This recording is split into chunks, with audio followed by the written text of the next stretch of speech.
किसान मित्रों, अगर आप भी डीएपी प्रयोग कर रहे हो और आपके खेत में कोई काम नहीं कर रही है, आपको लग रहा है कि डीएपी अब बेकार आने लगी है इसलिए काम नहीं कर रही है, तो यह वीडियो आपके लिए है। यह आपके ज्ञान चक्षु को खोल देगी और आपको सही से समझा देगी कि डीएपी आपके खेत में काम क्यों नहीं कर रही है। मैं आपको सिर्फ 2 पॉइंट बताऊंगा जिससे ये क्लियर हो जाएगा कि आपके खेत में डीएपी काम क्यों नहीं कर रही है।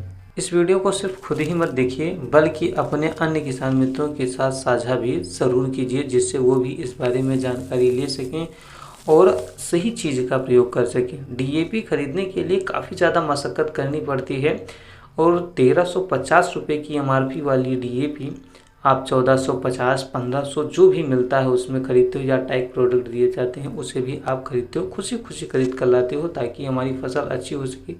लेकिन जब आप खेत में डालते हो और आपको उसका रिजल्ट ही नहीं मिलता है, डीएपी काम ही नहीं करती है, तब आप बहुत ज़्यादा हताश हो जाते हो क्योंकि कितनी ज़्यादा मेहनत की थी।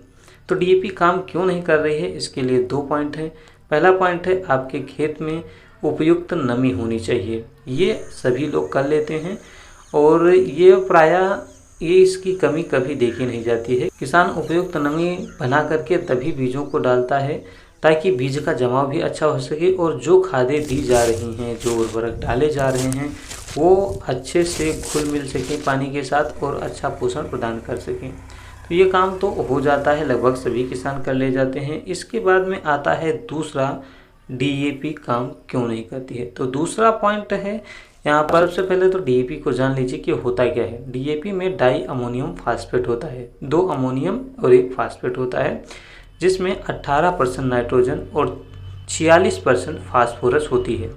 लेकिन इसमें जो फास्फोरस होती है वो घुलनशील जो होती है वो 39% ही होती है, जो मिट्टी में घुलनशील होती है, जो मिट्टी में नमी है उसके साथ घुल मिल करके पौधों को अपना पोषण देती है। लेकिन 18% नाइट्रोजन भी होती है जो इसे घुलनशीलता में और ज़्यादा तीव्र गति प्रदान करती है। और किसान क्या है, कुछ एक्स्ट्रा से भी यूरिया डालते हैं।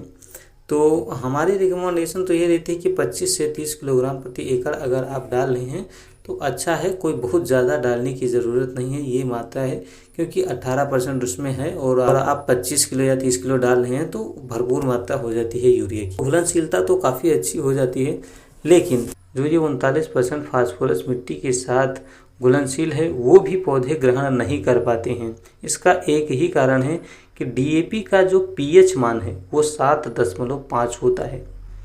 आप सोच सकते हो कि 5 से 5.5 से कुछ जगहों पर अलग अलग होते हैं कि पीएच मान अलग अलग दिखाए जाते हैं। कहीं से 5 से 7 के बीच में अच्छा माना जाता है, तो कहीं 5.5 से 7.5 तक अच्छा माना जाता है।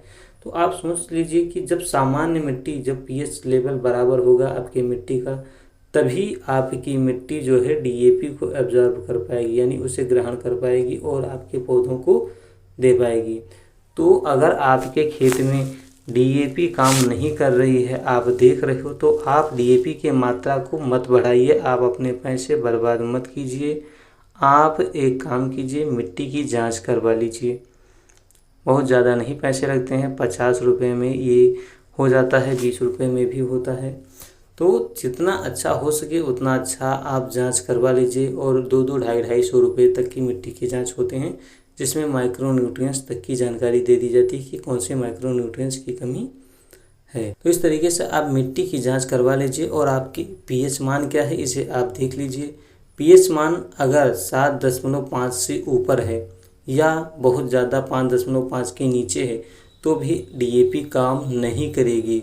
आप डीएपी पर अपना पैसा व्यर्थ मत फूंकिए।